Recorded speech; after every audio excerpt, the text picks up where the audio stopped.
In the 1960s, there was a saying, the map is not the territory. Maps can help us get us around, but understanding maps is not the same as traveling.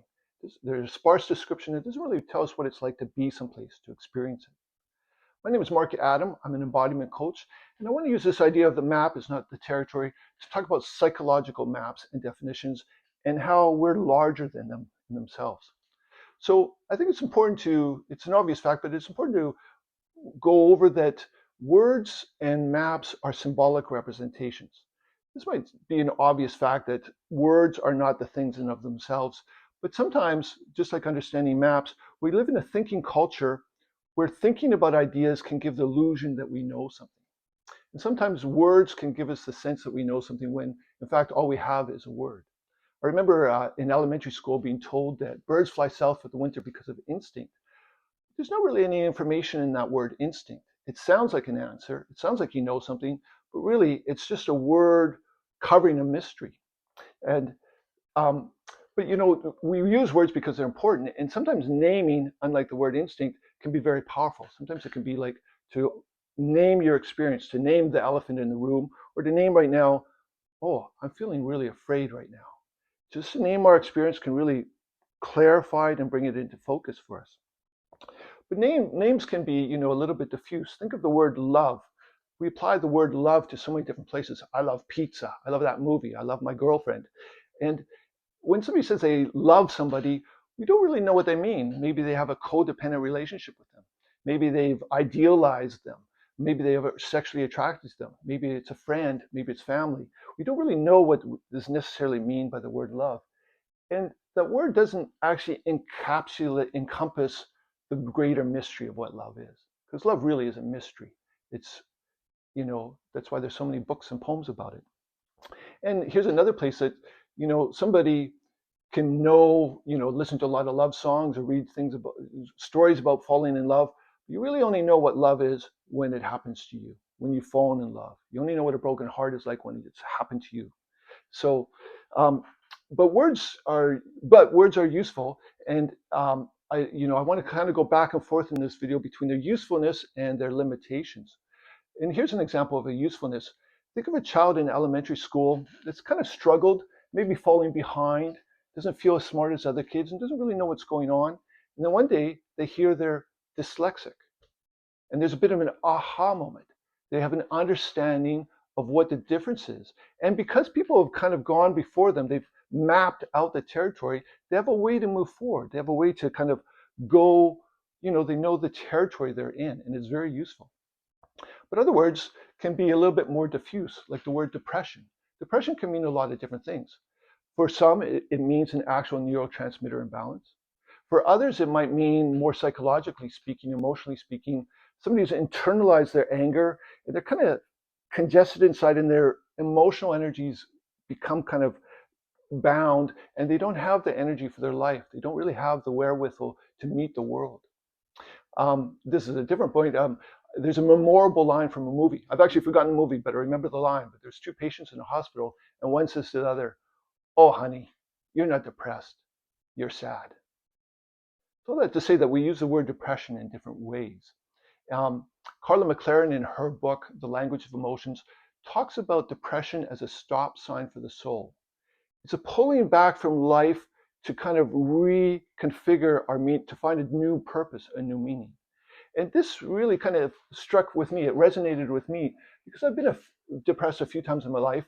And for me, the experience of depression is one of finding things meaningless.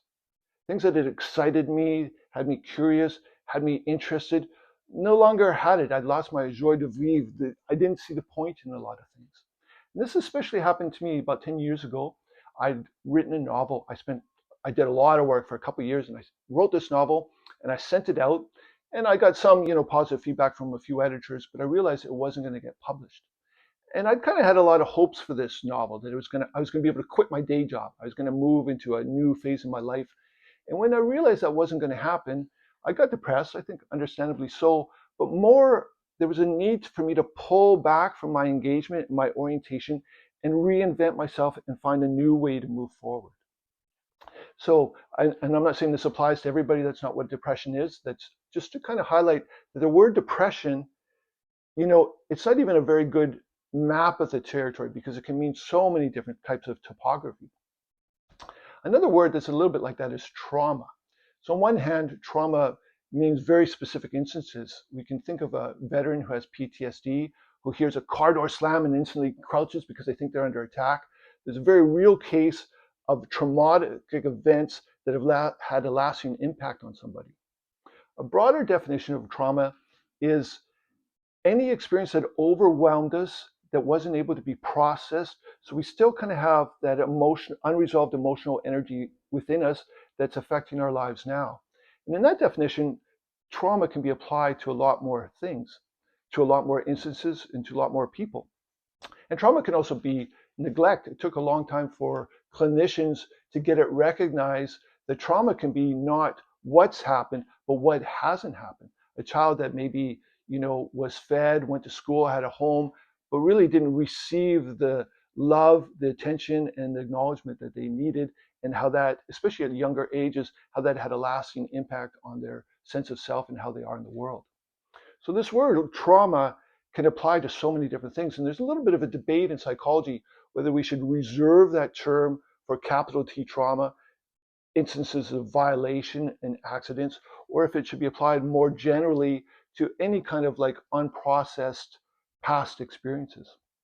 I don't have an answer to that. I think there's validity in both things. I just more want to use this as an example of how our words and understanding, doesn't really map onto our experience. And trauma is a case where that word is starting to become used in culture a lot, and things shift as things become popularized. I remember back when John Bradshaw first did a lot of the inner child work, it was actually potent work. But then as it became, known more, the way it kind of got diffused into culture and people thought about it, it kind of took away from the actual importance and meaning of the work he'd applied. And, people had a bit of a reaction against the whole idea of inner child.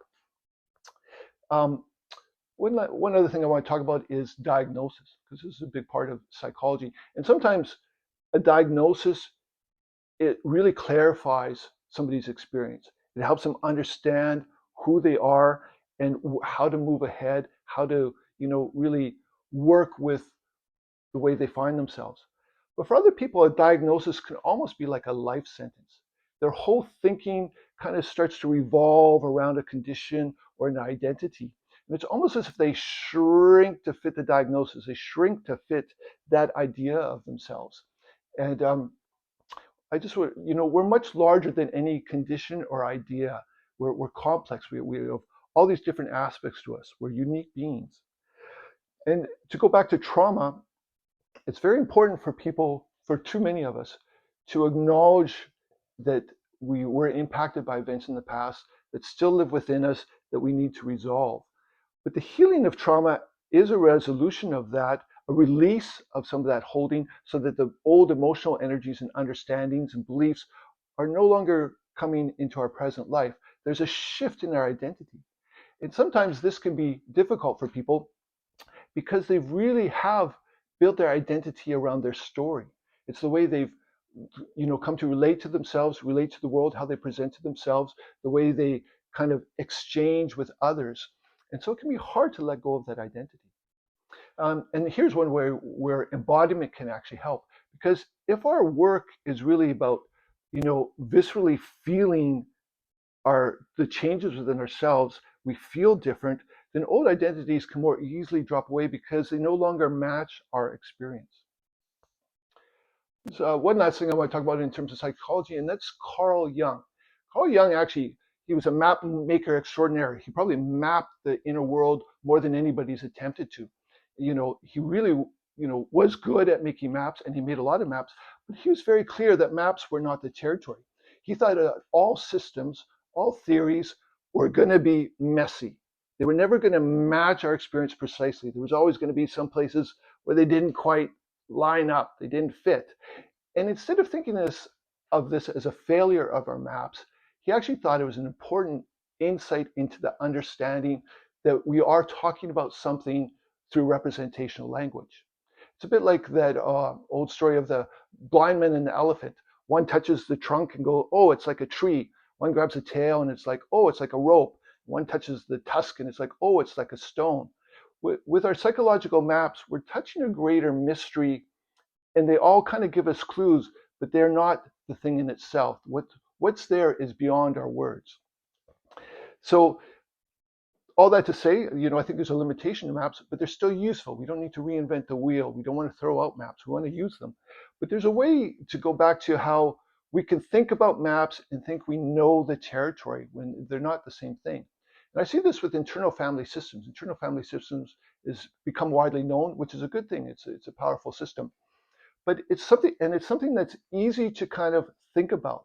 It's very kind of intuitively, people can understand the main concepts of the different parts of ourselves, how we have protector parts, how we have wounded parts.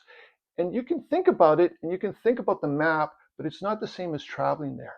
Understanding those concepts is not the same as doing the work yourself, of actually contacting and seeing how those parts play out in real life. So I want to end this with just to move away from psychology to a couple fun points that I kind of think illustrate this in a more broader context. One of them is the number pi. I think the number pi is a very interesting thing.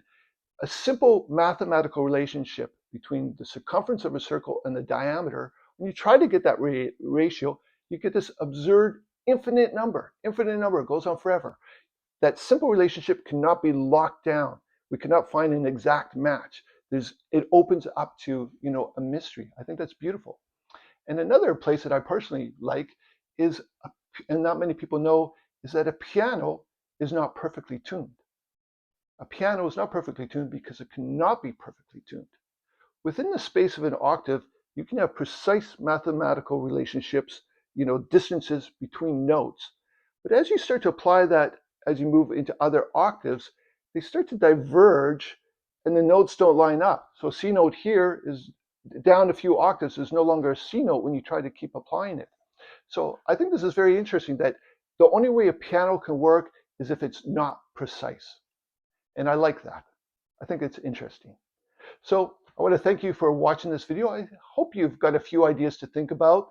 And just to reiterate that we want to keep in mind that we're a greater mystery than any of our representations or descriptions of ourselves. Our dreams, our sexuality, our hopes for the future, our fears, our, who we are as a unique being is much greater mystery than any way we talk about it. So once again, just a short plug. If you'd like to work one-on-one, maybe exploring what it's like for you or your time of your life to reinvent yourself, or you want to understand this idea about how identities or descriptions have affected you, just check out my website. The link is below in the description. And I want to thank you. If you've liked this video, please comment. I look at all the comments. And if you've liked it, please hit like or subscribe. It helps to grow this channel and establish my coaching. All right. Thank you very much.